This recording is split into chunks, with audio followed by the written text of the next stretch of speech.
Good morning, ladies and gentlemen. Good morning, boys, and welcome to this virtual assembly at what was going to be the start of our second term. We would normally start with the singing of hymn number 18, Lord, behold us with thy blessing, but I'm afraid that's not going to happen. Exactly 1 month ago, we closed school on the instruction of the State President and the Gauteng Department of Education as a means of trying to contain the spread of coronavirus. We were hoping to reopen today, but that lockdown has been extended, as you know, for a further 2 weeks. And while it is scheduled to finish at the end of April, we have no idea when and how schools will reopen. There's all sorts of talk out there about scrapping the academic year, putting pupils through to the next year, bringing the grade 12s back earlier, bringing grade 7s back earlier. There's talk of schools resuming as normal after the lockdown. But these are all just theories at this stage, and we're waiting to hear what the official instruction will be.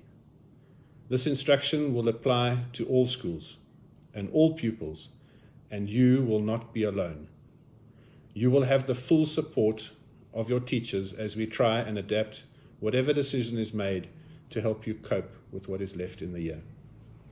So far, we gave you a well-deserved holiday, and then set work based on the previous term that I hope you've been doing to reinforce what was covered. Today we started new work. We are all learning in this process, teachers and boys, and we need to be patient with each other as we navigate the unknown. You will need a great deal of self-discipline as you work, and we have sent you various methods that you can use to help you keep up. Try and get a routine going. Get up in the morning, shower, get changed, have breakfast, and settle into a routine of work on a daily basis. We are not going to replace what we would normally do in a week, but we're going to set slightly less work for you as we all learn how best to deal with this online learning. You will receive communication from our sports department and our cultural departments that will reassure you that we are looking at ways to rework your extramural year and to give you as much of that year as we can. It is our hope to bring back the entire school and have our boarders back in boarding and you in class as soon as possible. But that will depend on rules set for schools where social distancing will still be practiced. The overriding concern in all of this is your safety and the safety of our staff. But come back, you will. In all of us, there have been two things that have stood out for me. Firstly, the desire for us all to be healthy and safe, and the concerns associated with that for your physical and emotional well-being. Do not underestimate the effect that this has had on your mental health and the strain that you and your teachers are under. The second is the anxiety that comes from the unknown, and I've often spoken about fear of the unknown, and perhaps now you understand what I've meant. We don't know what's going to happen and what will change, and that makes us anxious. We had plans for the year, we had dreams and aspirations that have changed, and we will have to adapt to make the best of the situation at hand. You have been inundated over the last few weeks with a negative narrative. Everywhere you look, there's doom and gloom as daily statistics are shared on news media and in social media platforms. And the spread of the virus and the state of various economies, and it is hard to remain positive when there's so much negativity. I would like to try by sharing some things that I think have changed and that will change, that will have a tremendously positive impact on your life and on the lives of your fellow human beings. Firstly, we've learned to appreciate people more.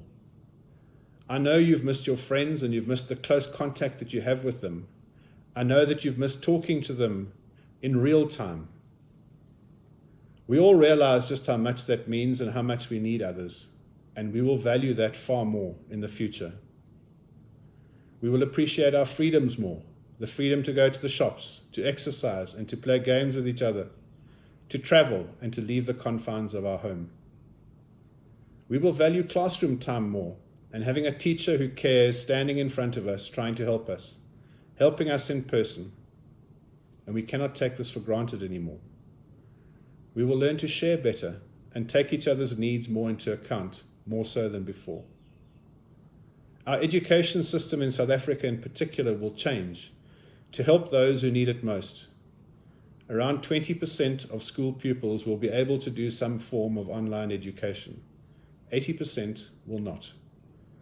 And that will change in the future, and I think that change will help our country immeasurably. Your future education will look very different, and quality education will be more accessible to all. You have been forced into academic independence now, taking greater responsibility for your own learning, and that is a very valuable skill that will help you later in life. You've learned to think more critically as you evaluate the material given to you. Your reading and comprehension skills have improved, as many of your instructions have been in writing, and you've had to read carefully and try and work out what it is that's required of you. Many of you have learnt a new skill, and that skill might be something as mundane as how to clean a house, how to cook, and so on. I've been learning new skills, and one of those new skills I've been learning is how to bake bread.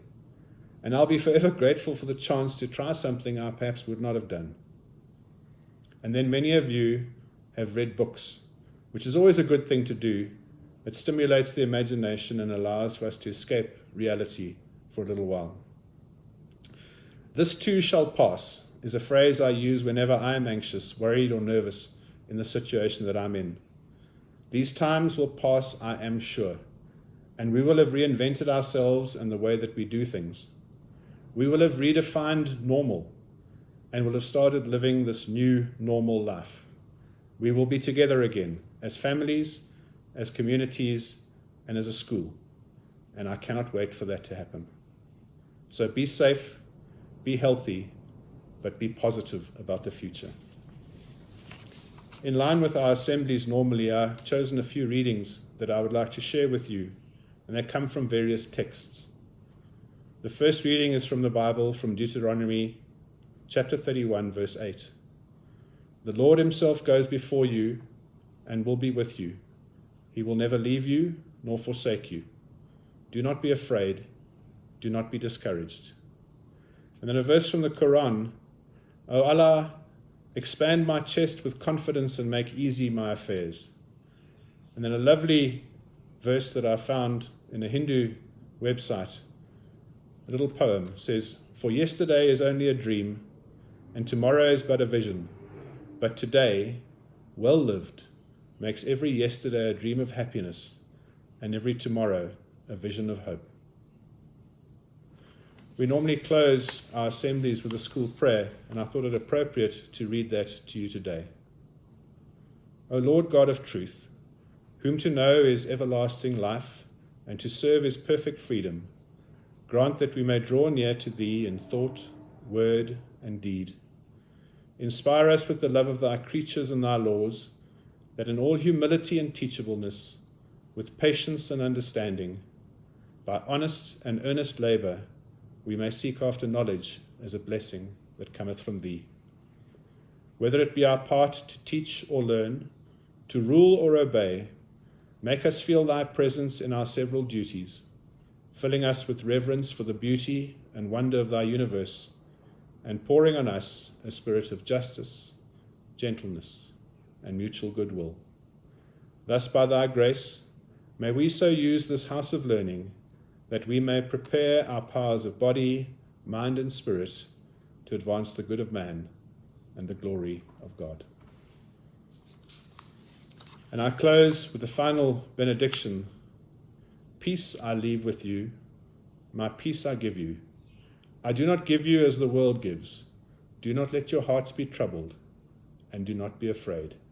Look after yourselves, be positive, and stay safe.